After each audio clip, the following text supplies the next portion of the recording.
آج ہم کینیڈا میں کاروبار شروع کرنے کے کافی پیچیدہ عمل پر ایک نظر ڈال رہے ہیں۔ جی، ہمارے پاس ایک کورس کا خاکہ ہے، starting a business in Canada, a comprehensive course. تو کوشش یہ ہے کہ اس میں سے وہ اہم باتیں نکالیں جو نئے کاروباری افراد کے لیے، خاص طور پر جو کینیڈا جا رہے ہیں، مفید ہوں۔ بالکل، یہ اہم موضوع ہے۔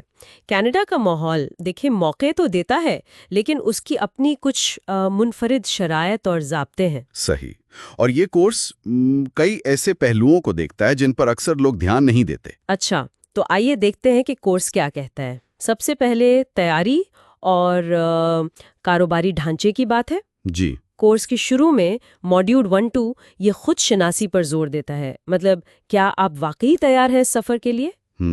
یہ پہلا قدم ہے۔ پھر آتی ہے کاروباری ساخت۔ کینیڈا میں بنیادی طور پر 3 آپشنز ہیں: سول پروپرائٹرشپ، پارٹنرشپ اور کارپوریشن۔ ان میں کیا فرق ہے، تھوڑا بتائیں۔ دیکھیں، یہ فرق بہت اہم ہے۔ سول پروپرائٹرشپ میں آپ اور کاروبار ایک ہی ہیں، سارا نفع آپ کا، لیکن ساری قانونی ذمہ داری بھی، مطلب قرض وغیرہ، وہ بھی آپ پر۔ اچھا، پارٹنرشپ میں 2 یا زیادہ لوگ مل کے ذمہ داری بانٹتے ہیں، لیکن کارپوریشن وہ ایک بالکل الگ قانونی چیز ہے، ایک سیپریٹ لیگل اینٹیٹی۔ یعنی اس کا فائدہ کیا ہے؟ سب سے بڑا فائدہ یہ ہے کہ آپ کی ذاتی چیزیں، آپ کا گھر، گاڑی، وہ کاروبار کے قرضوں سے محفوظ رہتی ہیں۔ اور کورس میں کچھ کیس سٹڈیز بھی ہیں، اچھا، جن سے پتہ چلتا ہے کہ جو چھوٹے کاروبار شروع میں سول پروپرائٹرشپ رہے، انہیں بعد میں بڑی فنڈنگ جیسے وینچر کیپٹل لینے میں زیادہ مسئلہ ہوا، ان کے مقابلے میں جنہوں نے شروع سے کارپوریشن بنائی تھی۔ یہ تو واقعی اہم بات ہے۔ یعنی ڈھانچہ آپ کی فنڈنگ حاصل کرنے کی صلاحیت پر بھی اثر ڈالتا ہے مستقبل میں۔ بالکل۔ اچھا، پھر آگے چلتے ہیں۔ منصوبہ بندی اور فنڈنگ، ماڈیول 3-4۔ ایک اچھے کینیڈین بزنس پلان میں کیا ہونا چاہیے اور فنڈنگ کہاں سے مل سکتی ہے؟ دیکھیں، کینیڈا میں بزنس پلان صرف اچھے آئیڈیا پر نہیں چلتا۔ کورس کہتا ہے کہ مارکیٹ کی تحقیق، حقیقت پسندانہ مالیہ اندازے، آپ کی ٹیم کی تفصیلات، یہ سب بہت ضروری ہیں۔ فنڈنگ کے لیے کینیڈا میں کئی راستے ہیں۔ ایک تو ہے Canada small business financing program, CSBFP۔ یہ حکومت کی طرف سے بینک لون پر ایک قسم کی گارنٹی ہے۔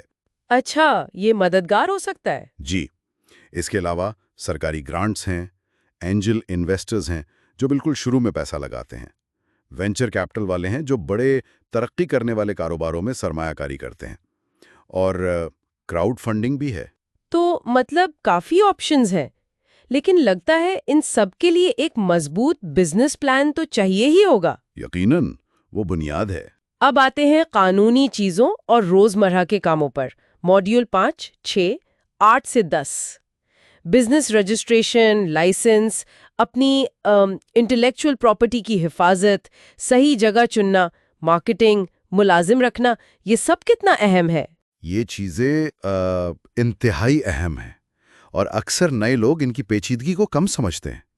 بزپال جیسی آن لائن سروسز ہیں جو رجسٹریشن اور لائسنس میں مدد کرتی ہیں، مطلب صوبائی اور وفاقی ضرورتیں ایک جگہ بتا دیتی ہیں۔ ٹھیک ہے۔ انٹلیکچوئل پراپرٹی کا تحفظ آپ کے آئیڈیا یا برانڈ کو بچاتا ہے، اور ملازم رکھتے وقت کینیڈا کے لیبر قانون، امپلائمنٹ سٹینڈرڈز، ان کی پابندی تو لازمی ہے۔ اسے کمپلائنس کہتے ہیں نا، قانون پر عمل کرنا۔ جی بالکل، تعمیل، اور کینیڈا میں اس سے بہت سنجیدگی سے لیا جاتا ہے۔ اچھا، تو یہ صرف کاغذ کا کام نہیں؟ مطلب اگر قانون پر عمل نہ کیا یا صحیح لائسنس نہ لیا تو کیا ہوتا ہے؟ ہاں، اس کے حقیقی نتائج ہیں، صرف جرمانے یا قانونی کارروائی نہیں۔ غلطیوں سے آپ کے کاروبار کی ساخت، آپ کی ریپیوٹیشن بری طرح متاثر ہو سکتی ہے۔ مثال کے طور پر لیبر قانون توڑیں تو اچھے ملازم نہیں ملیں گے یا چھوڑ جائیں گے، مارکیٹ میں نام خراب ہوگا۔ اسی طرح لائسنسنگ یا زوننگ کے مسئلے سے آپ کا کام رک سکتا ہے، سپلائی چین، کسٹمر سروس، سب متاثر ہو سکتے ہیں۔ کورس اسی لیے زور دیتا ہے کہ شروع سے ان چیزوں پر دھیان دیں۔ یہ بھی اچھی بات ہے کہ کورس میں عملی چیزیں بھی ہیں، جیسے business plan templates, check lists وغیرہ۔ جی، وہ کافی مددگار ثابت ہو سکتی ہیں۔ تو اس ساری گفتگو کا خلاصہ یہ نکلتا ہے کہ کینیڈا میں کاروبار شروع کرنا ایک باقاعدہ مرحلہ وار کام ہے۔ خود کو جانچنے سے لے کر صحیح ڈھانچہ، پھر منصوبہ بندی، فنڈنگ، سارے قانونی کام اور کینیڈا کے ماحول کو سمجھنا، ہر قدم اہم ہے۔ یقیناً۔ اور ایک آخری بات جو سوچنے والی ہے، ساری منصوبہ بندی، فنڈنگ، قانون، یہ سب اپنی جگہ، لیکن کورس کے پہلے موڈیول میں جو کاروباری شخصیت کی خوبیوں کی بات ہوئی تھی، لچک، مسئلے حل کرنا، سیکھتے رہنا، جی، ان میں سے وہ کون سی ایک بنیادی سوچ یا خوبی ہے جو کینیڈا کے بدلتے ہوئے کاروباری ماحول میں شاید سب سے زیادہ ضروری ثابت ہو سکتی ہے؟ اس پر غور کرنا شاید ہر نئے کاروباری کے لیے فائدہ مند ہو۔